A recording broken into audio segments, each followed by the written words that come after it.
Hello students, कैसे हैं आप सभी का मेरे YouTube चैनल पर बायोलॉजी क्लास में स्वागत है। ठीक है, सीनियर क्लास की हमने क्लासेस स्टार्ट की थी और दूसरा चैप्टर हम जो है वो स्टार्ट कर चुके हैं। ठीक है, और पिछली जो क्लास हुई थी उसमें हमने जो टॉपिक लिया था वो था अपना लघु बीजाणु जनन। आज जो अपना टॉपिक होगा पराग चतुष्क या लघु बीजाणु चतुष्क क्या होता है। ओके, तो टॉपिक का जो नाम वो अपना है लघु बीजाणु चतुष्क या पराग चतुष्क के प्रकार। कितने टाइप से पराग चतुष्क का निर्माण होता है। ओके, सबसे पहले ये देखिए पराग चतुष्क होता क्या है। तो उसके लिए हमने कल पढ़ा था, कल का जो अपना टॉपिक था लघु बीजाणु जनन। लघु बीजाणु जनन के दौरान जो है एक प्रक्रिया जो आपको कल बताई थी, इस प्रक्रिया के दौरान जो है इस चतुष्क का निर्माण होगा। ये चतुष्क कैसे बनेगा देखिए एक बार। सबसे पहले हमने बताया था कि जो कोशिकाएं हैं कौन सी, बीजाणुजन कोशिका। बीजाणुजन कोशिका जो कहां पर होंगी, बीजाणु थाली के अंदर होंगी। द्विगुणित कोशिकाएं होती हैं और ये कोशिकाएं काम करती हैं किस रूप में, बीजाणु मात्र कोशिका के रूप में काम करती है। बीजाणु मात्र कोशिका के रूप में कोशिकाएं काम करेंगी, मतलब इनसे लघु बीजाणु का निर्माण होगा। और कौन सी विभाजन के द्वारा, अर्धसूत्री विभाजन हमने कल किया था। अर्धसूत्री विभाजन यहाँ पर होगा और 1 से 4 कोशिकाएं बनती है अर्धसूत्री विभाजन, आपको पता है। यहाँ अर्धसूत्री विभाजन होगा तो 1 से 4 कोशिकाएं जो बनती है वो अलग अलग न बनके चारों पुत्री कोशिकाएं जो वो एक समूह पाई जाती है। चारों कोशिकाओं का एक समूह बनेगा, जैसे ये है इस प्रकार से, ये चारों कोशिकाएं एक समूह पाई जा रही है और इस समूह को ही हमने नाम दिया था पराग चतुष्क, इसी को नाम दिया था। ठीक है, और बाद में बताया था कि टेपिटन की जो कोशिकाएं हैं वो एक केलेज एंजाइम स्रावित करती है। केलेज एंजाइम होगा इस भित्ति का अपघटन करेगा और चारों लघु बीजाणु जो हैं उनको स्वतंत्र करेगा। ठीक है, ये प्रत्येक कोशिका यहाँ पर क्या है, प्रत्येक कोशिका यहाँ पर एक लघु बीजाणु है। ठीक है, लघु बीजाणु की आप विशेषता यदि नोट करना चाहें तो लघु बीजाणु के बारे में आप ध्यान रखना कि लघु बीजाणु जो है हमेशा कैसे होंगे, एक कोशिकीय। यहाँ एक कोशिकीय संरचना है प्लस साथ में कैसे होंगी, लगभग गोलाकार या गोलाकृति के होते हैं और इनमें एक ही केंद्र पाया जाएगा, अर्थात ये एक केंद्र की होते हैं। ठीक है, और गुणसूत्र की बात करें तो गुणसूत्र संख्या में जनक कोशिका से आधी होती है, अर्थात अगुणित होते हैं। तो लघु बीजाणु जो है एक कोशिकीय गोलाकार केंद्र की अगुणित संरचना है, जिनका निर्माण कहाँ होगा, परागकोश की लघु बीजाणु थाली के अंदर होगा। ठीक है, और यही लघु बीजाणु जब परागकोश के फटने पर बाहर निकलते हैं तो इन्हीं को हम पराग कण कहते हैं। ठीक है, तो यहाँ हमारा जो टॉपिक है वो है पराग चतुष्क। इसके प्रकार क्या है, प्रकार से अर्थ ये है कि 4 लघु बीजाणु का जब समूह बनता है तो उस समूह में इन लघु बीजाणु की व्यवस्था किस प्रकार से होती है, समूह में किस प्रकार से चारों लघु बीजाणु अरेंज रहेंगे, किस प्रकार से आपस में जुड़े रहेंगे। तो इनका अरेंजमेंट या व्यवस्था जो है वो यहाँ हम पराग चतुष्क के प्रकार में पढ़ेंगे। और ये पराग चतुष्क जो है ये यहाँ पर हम 5 प्रकार के पढ़ेंगे। 5 प्रकार से इस चतुष्क का निर्माण होगा। ठीक है, तो आगे चलते हैं और चर्चा करते हैं कि कौन कौन से ऐसे प्रकार है लघु बीजाणु चतुष्क या पराग चतुष्क के। तो 5 प्रकार से यहाँ पराग चतुष्क हम ले रहे हैं। पहला प्रकार जो है चतुष्फलकीय। चतुष्फलकीय पहला प्रकार है, इसको हम टेट्राहाइड्रल कहते हैं। ओके, दूसरा प्रकार अपना है समद्विपार्श्वीय, इसको कहते हैं आइसो बाइलेटरल। ओके, और तीसरा है क्रोशित, इसको कह सकते हैं डेकुसेट, तीसरा प्रकार है। और नंबर 4 है टी आकृति का होगा या टी शेप कह सकते हो, टी शेप।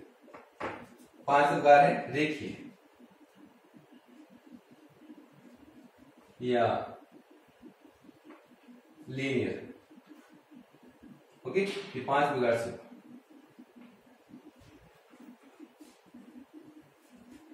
तो 5 प्रकार, पहला हो गया चतुष्फलकीय, दूसरा समद्विपार्श्वीय, तीसरा क्रोशित, चौथा टी आकृति और 5वां रेखीय। ठीक है, सर्वप्रथम बात करते हैं चतुष्फलकीय। चतुष्फलकीय में क्या होगा, जैसे यहाँ इसकी जो स्ट्रक्चर वो कुछ इस प्रकार से बनेगी। यहाँ जो आप डायग्राम देख रहे हैं, तो इस डायग्राम या स्ट्रक्चर के अंदर आपको 3 लघु बीजाणु ही दिखाई देंगे, 1, 2 और ये 3।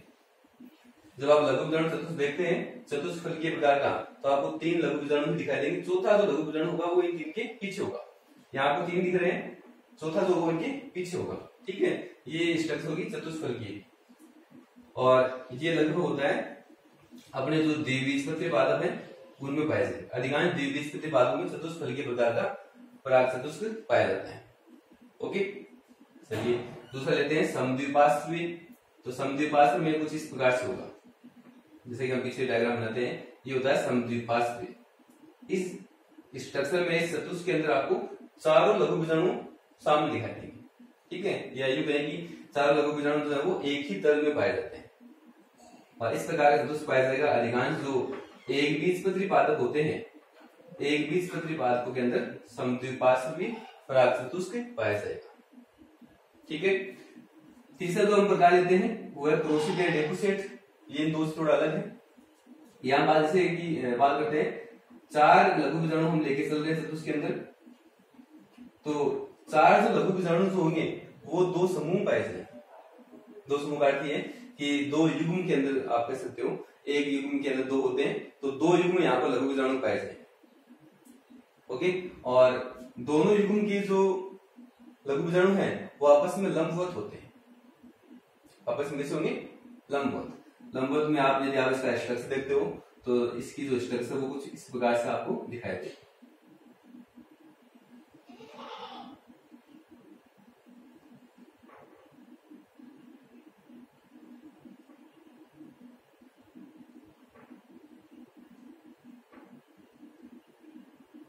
तो इसका डायग्राम कुछ ऐसे होगा, इस प्रकार से।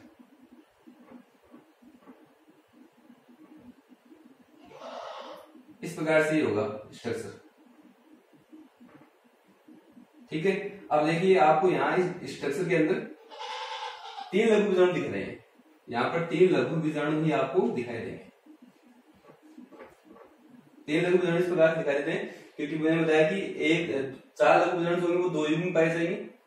मतलब एक युग्म आपको बताया कि 2 होते हैं, तो एक युग्म तो ये ऊपर वाला है।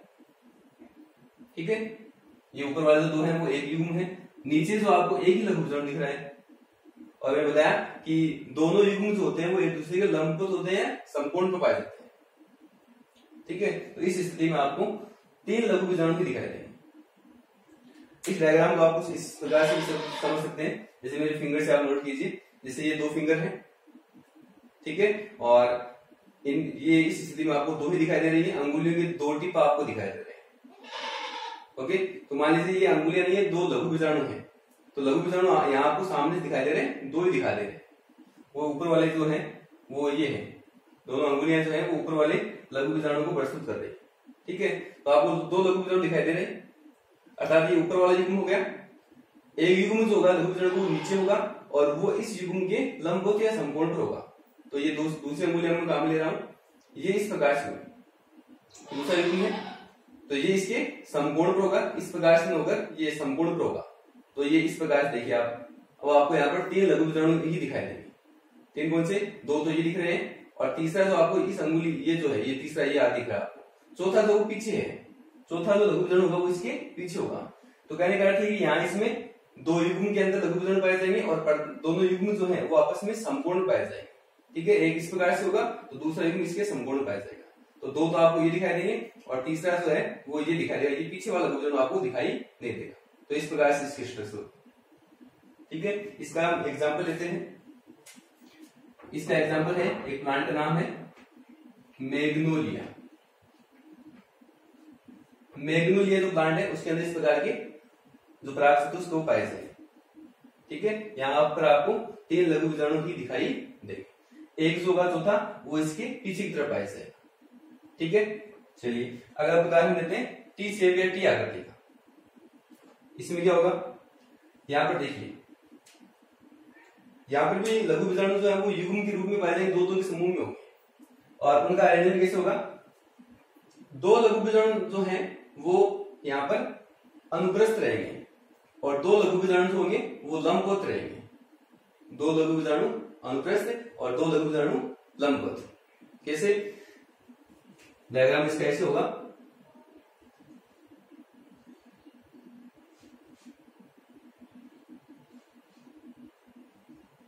जैसे ये ऊपर वाले जो 2 हैं ये तो अनुप्रस्थ है, ये तो कौन सी स्थिति में? अनुप्रस्थ।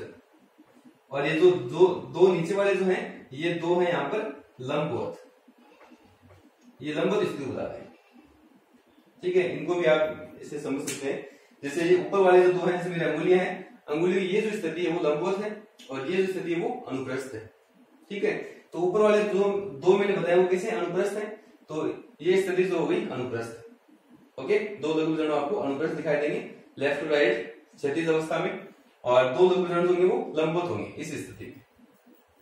ये 2 अनुप्रस्थ है और ये 2 लंबवत है, तो इस प्रकार से ये आपको दिखाई दे रहा है। और चारों लघु बीजाणु जो आपको इस स्ट्रक्चर में दिखाई दे रहे हैं, चारों लघु बीजाणु यहाँ पर आपको इस फलक पराग चतुष्क में दिखाई देंगे। और इसको टी शेप क्यों कहा गया? क्योंकि ये नीचे वाला जो भाग इसको आप देखिए, ये जो आकृति है वो अंग्रेजी की टी जैसी दिख रही है, अंग्रेजी में वाला टी अक्षर है उसके समान दिख रही है, इसलिए इसको टी शेप कहते हैं।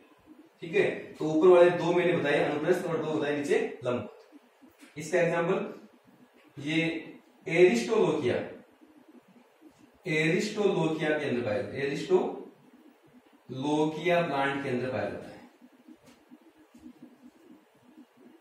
ठीक है, एरिस्टोलोकिया से एग्जांपल हो गया, और ये इसकी स्ट्रक्चर इस प्रकार से होगी, 2 ऊपर होंगे अनुप्रस्थ, 2 नीचे होंगे लंबवत।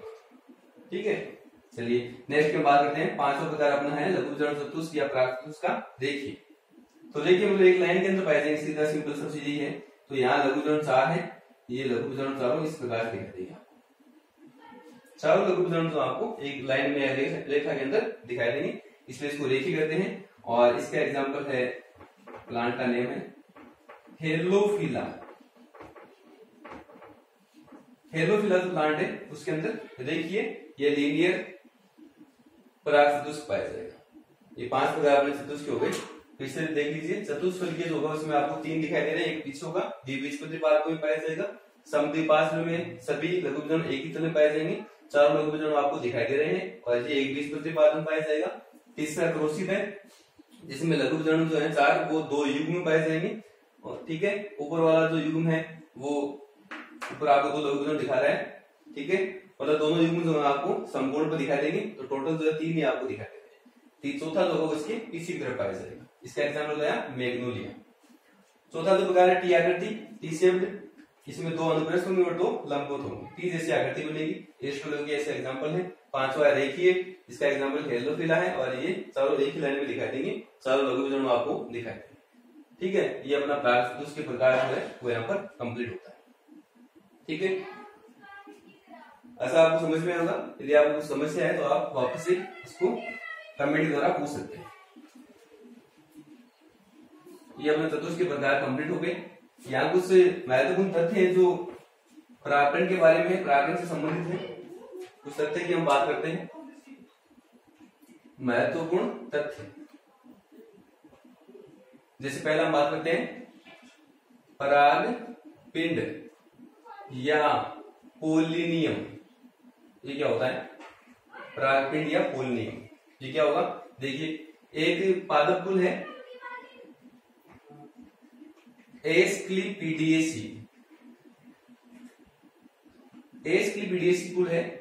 इस कुल के अंदर आग आता है। ठीक है, आग इसका एग्जाम्पल है। आग को मदार भी कह सकते हैं। तो यहाँ इस कुल के पादपों के अंदर क्या होता है कि जो परागकण जो होंगे वो समूह पाए जाएंगे, परागकण समूह पाए जाएंगे, और परागकणों का जो समूह है उसी को हम क्या कहते हैं? परागपिंड या पोलिनियम कहते हैं। किसमें पाए जाएंगे? एस्क्लिपिडिएसी या आग के अंदर पाया जाता है। और किस प्रकार से होगा ये, इसका मैं डायग्राम बनाता हूं।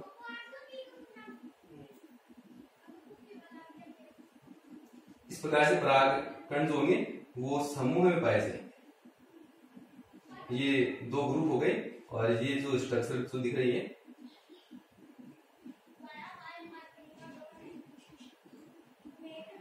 ये जो कोशिकाएं आपको दिख रही है ये लघु बीजाणु है।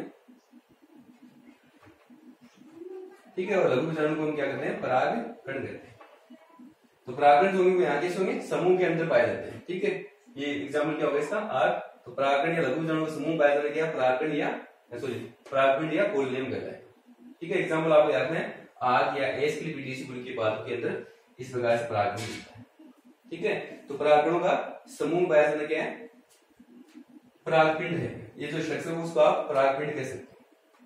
चलिए एक दूसरा तथ्य है उसकी बात करते हैं। संयुक्त परागकण, संयुक्त परागकण या कंपाउंड पोलन ग्रेन, ये क्या है संयुक्त का यहाँ भी समूह से ही है। ठीक है, तो यहां पर देखिए जो परागकण होंगे, यहां पर क्या होगा परागकण होंगे, जैसे आपको बताया कि जो चतुष्क होता है उसमें 4 लघु बीजाणु होते हैं। यहां इस चतुष्क में क्या होगा एक से अधिक पराग चतुष्क, एक से अधिक पराग चतुष्क या कह सकते हो कि एक से अधिक लघु बीजाणु चतुष्क मिलकर क्या बनाते हैं संयुक्त परागकण बनाते हैं। एक से अधिक पराग चतुष्क मिलकर क्या बनाएंगे संयुक्त परागकण का निर्माण। ठीक है, यही कह सकते हैं कि जो संयुक्त परागकण जो होते हैं उनमें एक से अधिक क्या पाए जाएंगे पराग चतुष्क पाए जाएंगे। ओके, इसका एग्जांपल हम देते हैं, जैसे एक प्लांट का नाम है ड्रोसेरा, ड्रोसेरा व दूसरा प्लांट है टाइफा। ड्रोसेरा और टाइफा जो है उसमें क्या पाया जाएगा संयुक्त परागकण पाया जाएगा। ओके, और तीसरा हम देते हैं बहुबीजाणुता, बहुबीजाणुता, बहुबीजाणुता या इसको कहते हैं पोलिस्पोरी, बहुबीजाणुता या पोलिस्पोरी। ये तीसरा पॉइंट अपना, ये क्या होता है हमने बताया कि जो पराग चतुष्क या लघु बीजाणु चतुष्क जो होता है उसमें क्या होगा कि 4 लघु बीजाणु ही पाए जाते हैं। एक चतुष्क में 4 लघु बीजाणु पाए जाएंगे, लेकिन जब कई बार होता है कि एक चतुष्क के अंदर 4 से अधिक लघु बीजाणु भी पाए जा सकते हैं। तो जब चतुष्क में 4 से अधिक लघु बीजाणु जब पाए जाते हैं एक साथ में, तो उसे हम क्या कहते हैं बहुबीजाणुता कहते हैं। जब एक चतुष्क में 4 से अधिक लघु बीजाणु पाए जाएंगे तो उसे क्या कहेंगे बहुबीजाणुता या पोलिस्पोरी कहेंगे। ठीक है, ये 3 महत्वपूर्ण तथ्य हैं जो आपको विद एग्जाम्पल याद रखना है। ठीक है, आज की क्लास जो हम अपनी यहीं पर समाप्त करते हैं। नेक्स्ट क्लास जो है वो उसमें नेक्स्ट टॉपिक आपको देंगे। ठीक है, धन्यवाद, आज के लिए इतना, नमस्कार।